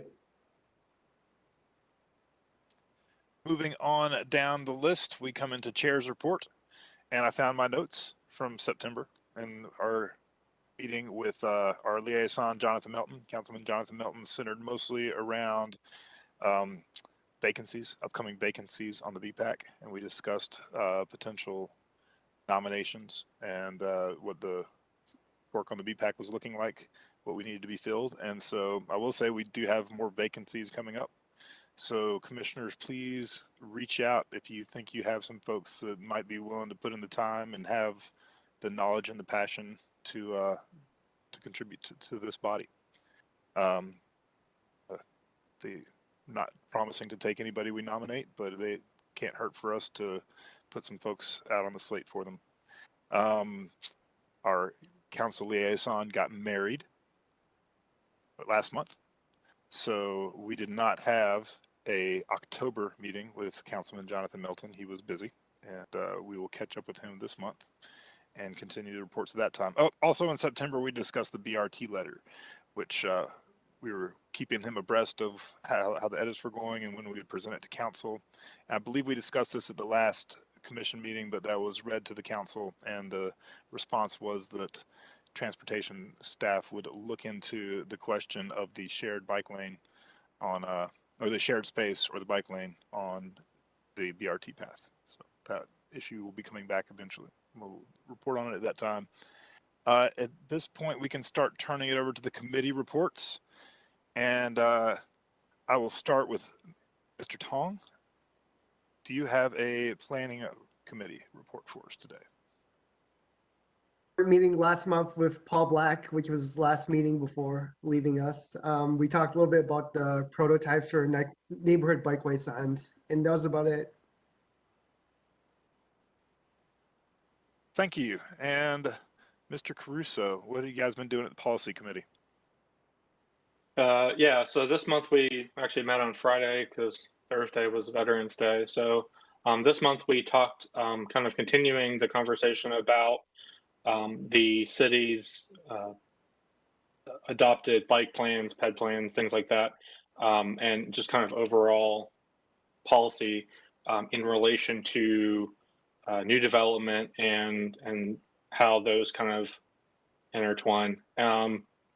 And specifically this month we talked about the future of the bike plan, specifically in relation to the recent adopted text change on TC 321, which was the text change to effectively by default require behind the curb bike facilities on most, if not all, avenue type roads. So with that text change, it kind of obviates a lot of the need or a lot of the current use of the bike plan, because a lot of those streets now by default will have the facilities that are designated in the bike plan. So kind of talking through what the bike plan should look like in the future, what the goals should be, and what that document should reflect.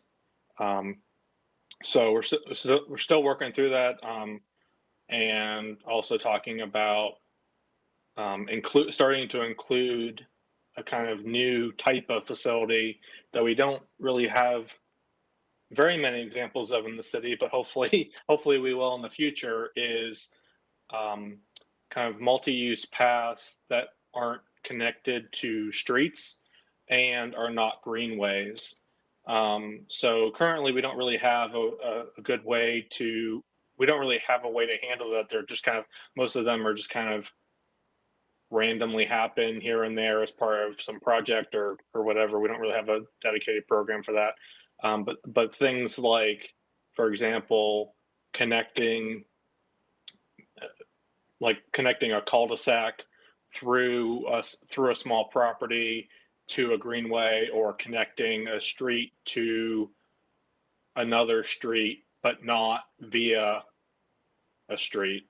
So that's something that will potentially add to the bike plan and kind of start to have a more formalized way of representing those and including that in our planning process.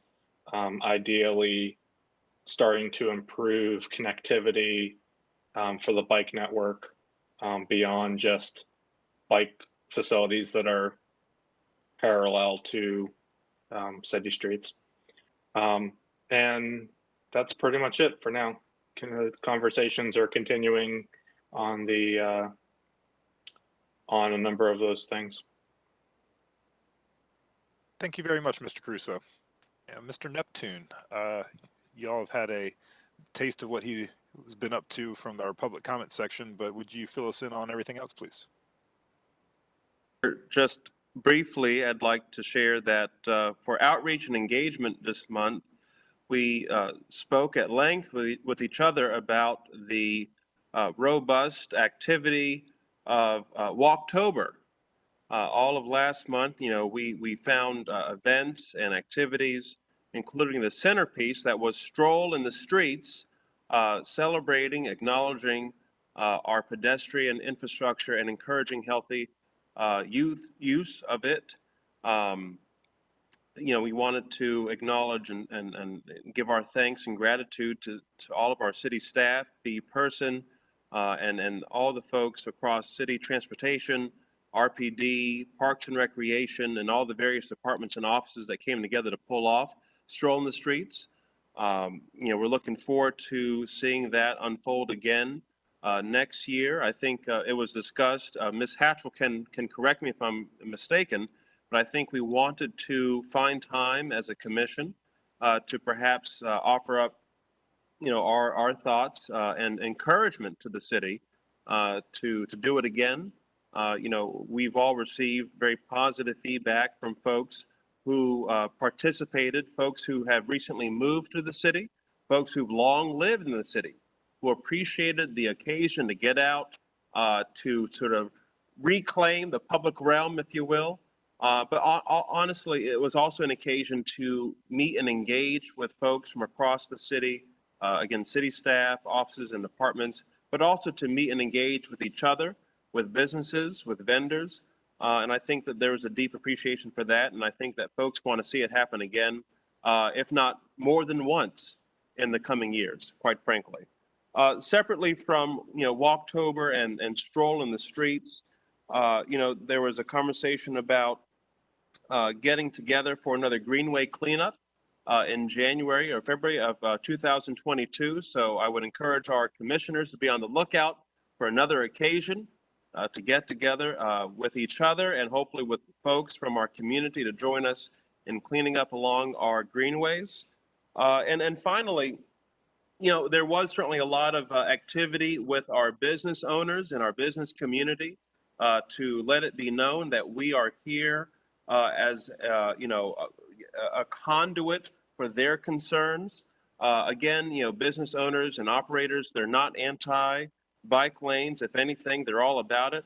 But, we've got to find a way to facilitate biking infrastructure and pedestrian infrastructure in a fashion that's in support of expanding, those facilities while not at the detriment of our small business community. And I believe we can do it. I think everybody on this commission, I think everyone who's an active cyclist or active pedestrian, cares and wants to support our small businesses. I think that to a degree, to suggest that anybody's an anti-bike lane is almost like saying you're anti-sidewalks. At the end of the day, sidewalks, bike lanes, and our, frankly, our safer streets, it's a way in which we get around, and it's how we get to, participate in our community.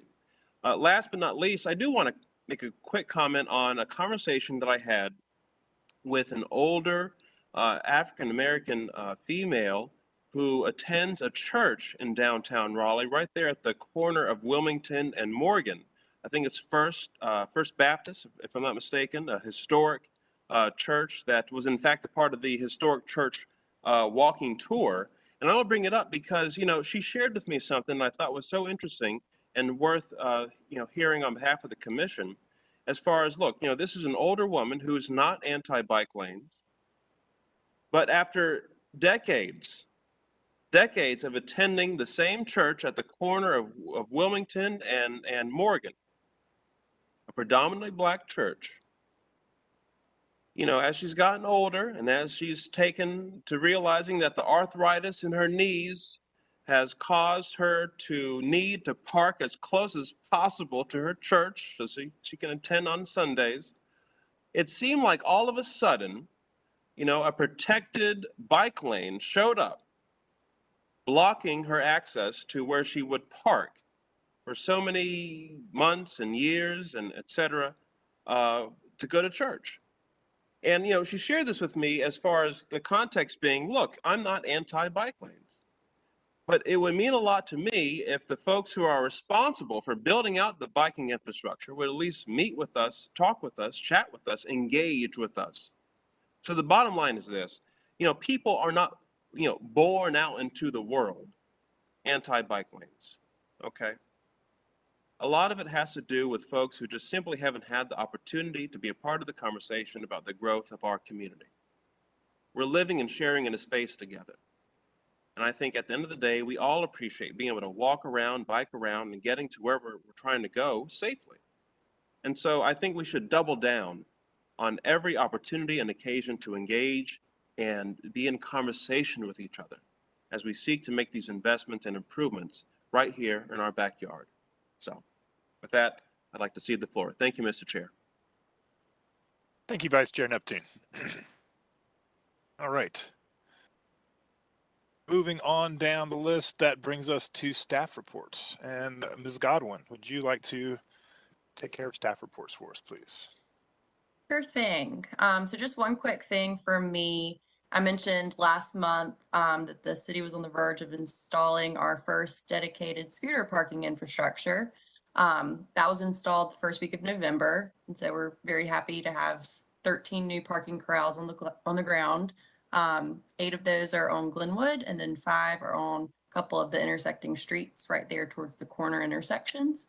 So if you're out that way, give them a glance and just take note of them, and happy to take any feedback on what you think might be working or could be improved upon those items. So that's all I have.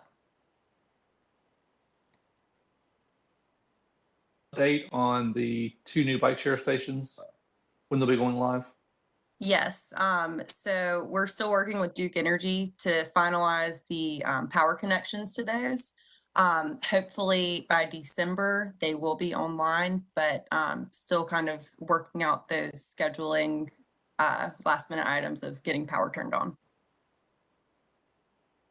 Thank you. All right, well, thank you very much. Moving right along, we come to board comments and announcements, and we'll start. Oh, sorry, Mr. Lamb. Yes. There's more staff. More staff. Let's go. All right.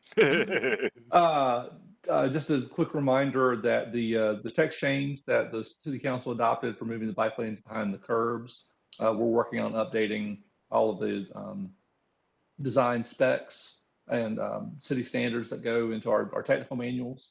But the effective date for that is this Friday, based on council approval. So any new project that comes in as of Friday will be held to the new standard for avenues with bike lanes behind the curbs. So exciting.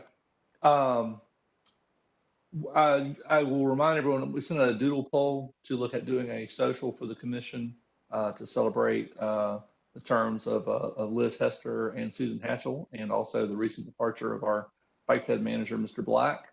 I believe we settled on December 8th at 6 p.m. The only thing we need to decide is where we're going to go for that. I think that we have taken care of that, Mr. Lamb. I apologize for if we haven't communicated that properly. We think we nailed down transfer company food hall. Thank you very much. I think, I see Mr. Neptune smiling there. I hope that we're in agreement. Yes. I am smiling, but I'd also like to reaffirm that we're celebrating the great work of one Mr. Eric Lamb, in addition to our departing commissioners and Mr. Black. We deeply appreciate you, Mr. Lamb. Thank you. Thank you. Was pretty clever trying to admit that there, Mr. Lamb. We got to try, I guess. As far as vacancies go, we have 2 vacancies that will be posted shortly. One is for our Vision Zero program manager position. We just got that shook loose, and that should be posted live hopefully by tomorrow on the city's website for postings. That is a senior transportation analyst position. And then also, as I mentioned, Mr. Black's departure, his position will also be posted shortly. And then to the previous comment, this is my last BPAC meeting as your Sherpa. So I look forward to watching from afar and seeing the great things the commission does going forward, and keeping moving things along. Paul Callum is my boss. Paul will take over the liaison roles for the commission until either my position or the biped program manager position is filled. So a lot of change going on across the board. So very exciting. Excellent. Well, thank you very much. It's been an honor having you lead us along and guide us and fend us off from where we're not supposed to be for several years now, and can't even begin to describe how much I've learned from you. And it's been a great experience. We look forward to seeing you back here soon, presenting all the great work you're going to be doing and designing for our fair city. So I hope that's in our future. Thank you. And that's a great segue into the board comments, because that was going to be my first comment. Thank you, Mr. Lamb. Love and appreciate you. So I'll just open it up to everybody else. And I see Commissioner Alley has her hand up, and then we'll go with Commissioner Hatchell. Comment in the ring on this one as well. So I have known Eric as a colleague, as a client, and as a friend, but first and foremost as a mentor. And you have been really instrumental in shaping this city into the place that it is and the place that it will be. And I want you to always know that, like, whatever good comes in the future is because of the foundation you've laid. And this would not be a city I wanted to live in if you hadn't worked on it. So the change that you have made have been just breathtaking. So kudos, rest well earned. Thank you. Commissioner Hatchell. Yeah, well, I don't think I'm going to be as eloquent as that, but I think I might have mentioned a few meetings ago. I feel like I've known Eric since he was a little boy, but he's been at the city a long time now, right? But at any rate, it has been a pleasure working with you in all sorts of capacities over the years, and wish you the best. And I totally agree with what Commissioner Alley just said, is that you have kind of tirelessly worked at making our city a better place. And it shows because of that, and we really all do appreciate that. But along those lines, since it's might be my last meeting, I would like to ask you, Mr. Lamb, if there is an update about 5 Points. I know there was a study, and I've seen some traffic speed limit signs and various things. I was wondering, is there a schedule or an update or anything you could give us about the 5 Points dilemma that we have been kept pretty quiet about in the last few months, but I know neighbors and others are asking. Yes, ma'am. And before I offer that, let me take the opportunity to thank you for your 6 years of service and your leadership on the commission. It has been a mutual pleasure. So thank you very, very much. Thank you. Those will remember that the city council allocated funding for a study for looking at what is the right long-term solutions for the 5 Points area and then Glenwood Avenue as it relates to that, based on series of crashes and things that have happened in that area. We have completed the scoping and development of that, and I believe the RFQ has gone live for that now. So we are requesting statements of qualifications from local consultants. We've had a lot of interest in this from the consulting community. There's a lot of interest from designers and engineers that want to look at, come up with solutions here. So that's a positive sign that there's that much interest before the RFQ has even gone out. So it should be a competitive process, and we look forward to bringing that to the public as it's ready. Will our changing of staffing have anything to do with that? Being able to move forward, or do you feel that everything it's going? At this point, no, there should be no change. Jason Myers from my team is right now the PM for the city on that and is heading that up. Excellent. Thank you for the update. Yes, ma'am.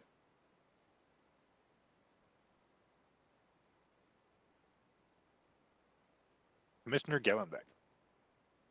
Well, just a couple comments. I wanted to share that Raleigh was well represented at the Bike Walk NC Summit. Eric's presentation on the Vision Zero really captured a lot of people's attention, so I was really proud about that. And I presented the traffic garden content, and I showcased what Raleigh has done. And it was really well received. And I love the fact that Raleigh is, becoming a little darling in the community of North Carolina for ways that we're implementing change for a more active transportation infrastructure. So that was really cool. I also want to put a shout out to Ms. Godwin for all the work that the micromobility department is doing. Citric Cycle, I know, right? I saw on social media, Citric Cycle had announced that they have surpassed 300,000 miles of user rides in less than 3 years.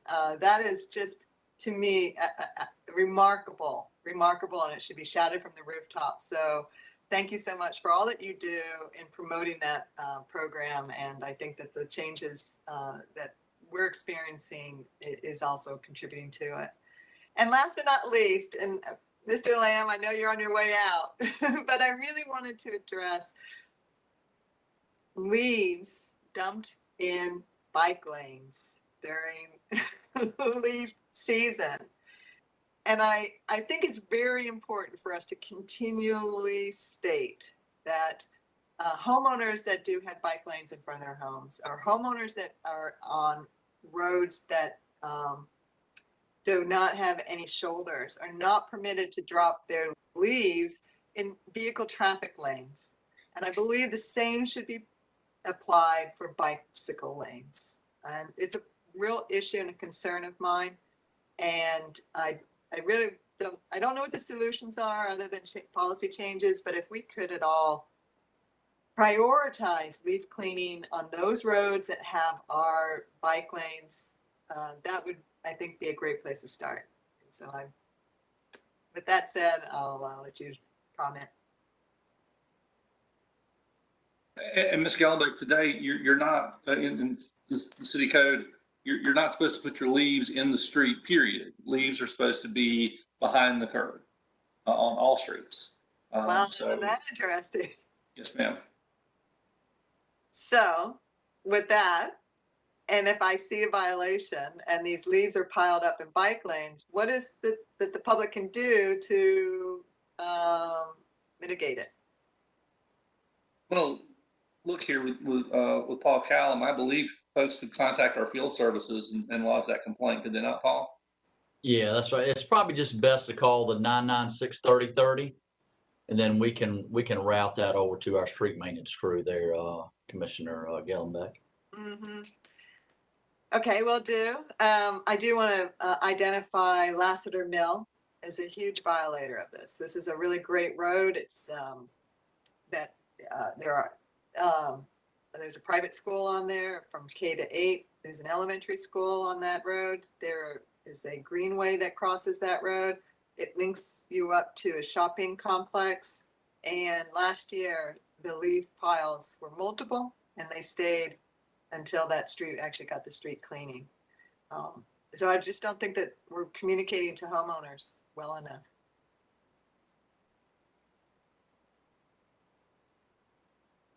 Thank you, Commissioner Gellenbeck. Thank you. I've experienced that issue too. I will counter that I kind of like the leaves in the road I think it's a natural traffic calming that we get all fall and winter long, and the streets get narrower. So you do have to watch out for them being a little slippery, though. So Yeah, I don't mind them being in the travel lane. the sidewalks would really chaps my hide. All right. Anyway, Commissioner Caruso, I believe I saw your hand up. Yeah, I mean, just to, I guess, comment on the leave situation. I mean, I agree that, I mean, this is kind of an ongoing evergreen problem. I mean, every year it comes up as a problem, and then like it becomes winter, and then we're like, okay, well, it's not a problem anymore. And then, so, but I mean, I think that that's something that we probably, especially as bike usage continues to grow over the years and things like that.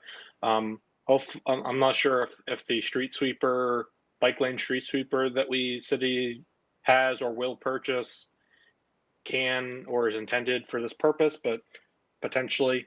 But I mean, I think that the bike lane or the leave situation is something we should probably look at in policy committee. Unfortunately, I think this year is kind of too late now, but hopefully for next year we can have a better solution to that problem. And I just had a quick question for staff.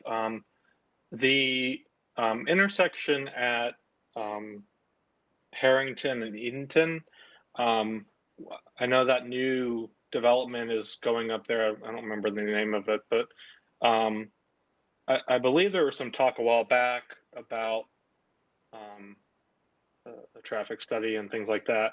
I wanted to know if a traffic signal was finally going to go in at that intersection, or if that still is going to be a stop sign controlled intersection.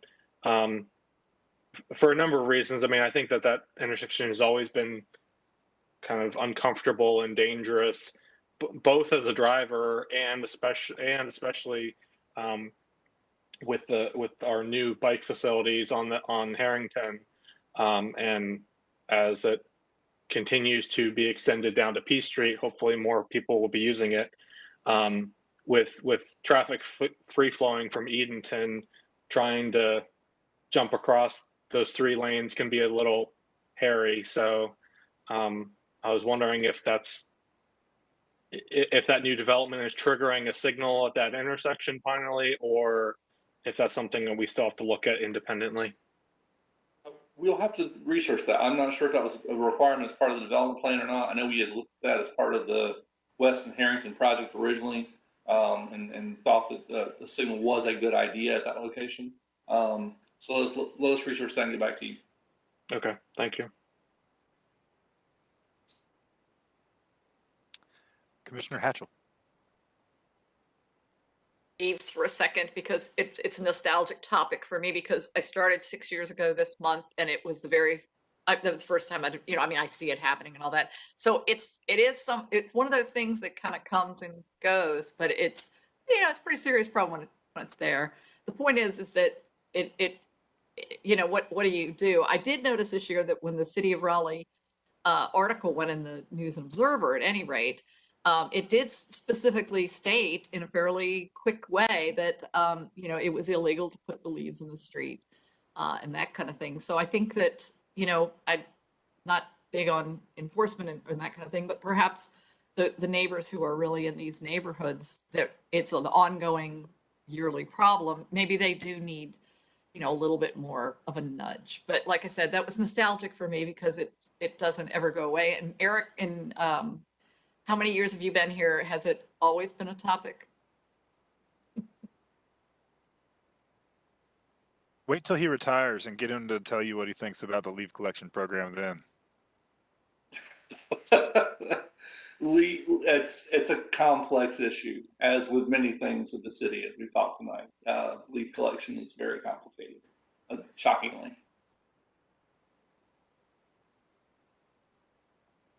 So I've been here a while too, and I've only been paying attention to the transportation side of the story from as far as leaf collection goes for this past 6 or 7 years, but been aware of this topic since I realized that there was a city government and people could fight about things. And I would say, pour your love somewhere else.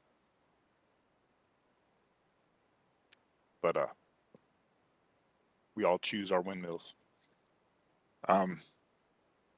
Moving down, I believe that brings us to upcoming events. And I'd like to reiterate that we have the celebration of service for Mr. Lamb and Ms. Hester, Ms. Hatchell, Mr. Black. Who am I missing? I feel like I'm missing somebody. That's it? That's it. Great. This will be on Wednesday, December 8th from 6 to 8 p.m.